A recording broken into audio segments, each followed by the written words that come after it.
Keemstar did confirm that this contract was legit by the people that leaked it, which is The Blast, who are verified on Twitter. Let's take a look at this tweet first coming out from Keemstar, just so everybody can see that it was allegedly confirmed by him to be legit. He said, the Tfues and FaZe Clan original contract was allegedly leaked to The Blast News. Here are some of the key points, and oh my god, is the contract horribly bad for Tfues. Down below, brand deals brought in by FaZe Clan, 80% to FaZe, 20% to Tfues.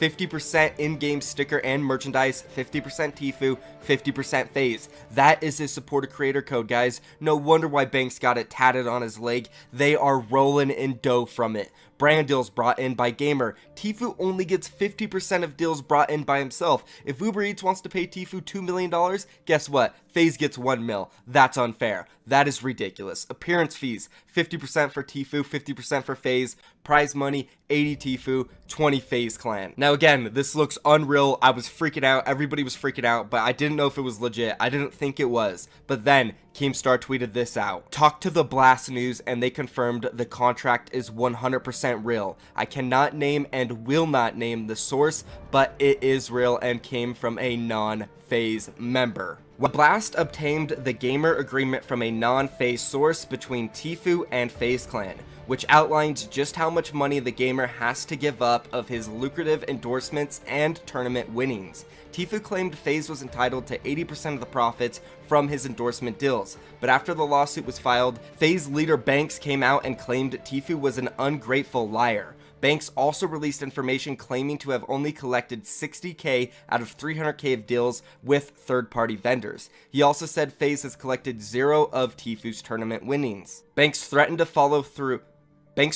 release Tfues' contract, but he never followed through. Now we have the actual agreement. At the crux of the disagreement is the contract, which appears to allow FaZe to come in at any point and collect up to 80% of Tfues' cash as they see fit. Here's a breakdown of the contract. The agreement. The contract is a Gamer agreement dated as of April 27th, 2018. It reads, the initial term of this agreement shall be 6 months from the effective date. At the end of the term, and notwithstanding anything to contrary set forth in this agreement, including the T&Cs, this agreement shall be automatically extended for an additional 36 months. That's a total of 3 years, guys, provided the following conditions have been met, which includes participating in tournaments and training sessions with the team and representing the team, including at events arranged by company or where company decides to participate, and provide publicity and promotional services as required by company. So essentially, Tfues was automatically locked in for 3 years with FaZe after his initial 6 months. Now, this is something that has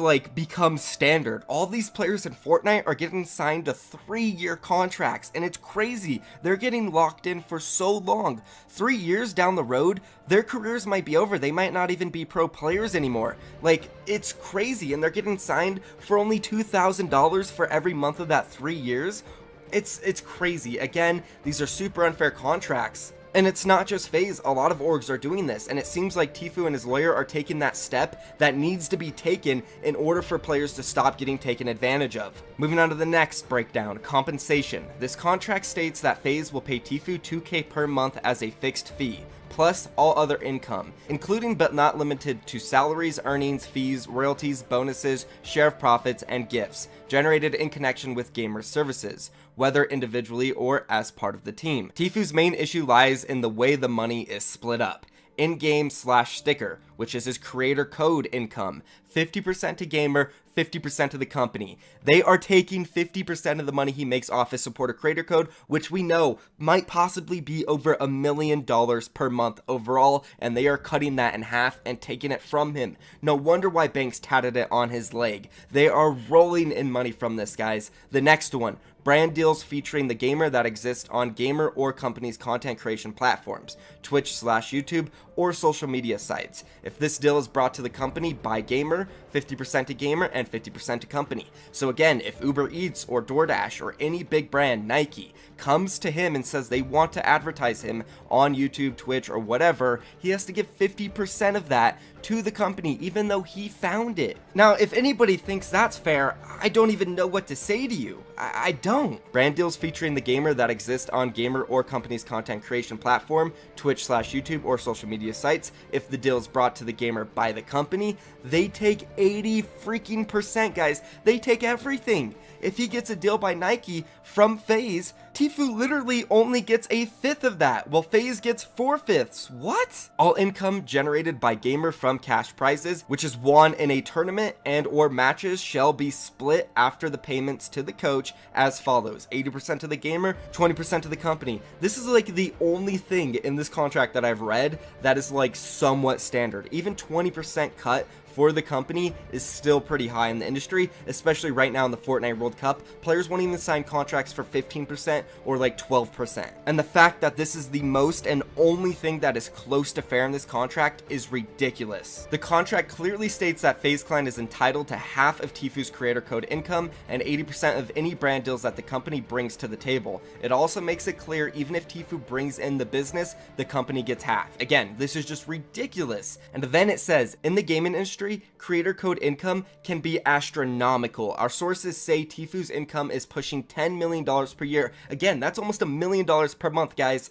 He's getting robbed on his supporter creator code. Now, I know some people are going to say, oh my god, why did Tfu sign this? He is so dumb. Maybe he deserves this because he was dumb enough to sign this. Now, hear me out. Trust me, I understand where you're coming from. And yes, Tfu should have never signed this. If he was responsible, did research, and just, I don't know, used his brain and possibly a lawyer, he would have never signed this. But you don't know what kind of position he was in. Maybe he needed money. Maybe something was going on where he had to sign this. You have to understand that FaZe took advantage of him. They threw wealth at him. They threw their numbers at him, told him, you're going to be so famous, you need to sign this contract. Sure, being a part of FaZe is huge and it will help your career tremendously, but that doesn't mean that they are allowed to completely rob players like this. Like, this is highway robbery, guys. Again, he was clearly taken advantage of. FaZe Clan, whoever was recruiting him, they threw their numbers at him. They threw their social media platform, their entire wealth, their mansions, everything, the girls, whatever it is. They told Tfu he could have it all, just sign the contract and FaZe will take care of you. And by taking care of you, they mean once you get really big, they will take advantage of you and take pretty much half or more of what you earn, which is unreal and unfair. And now I completely understand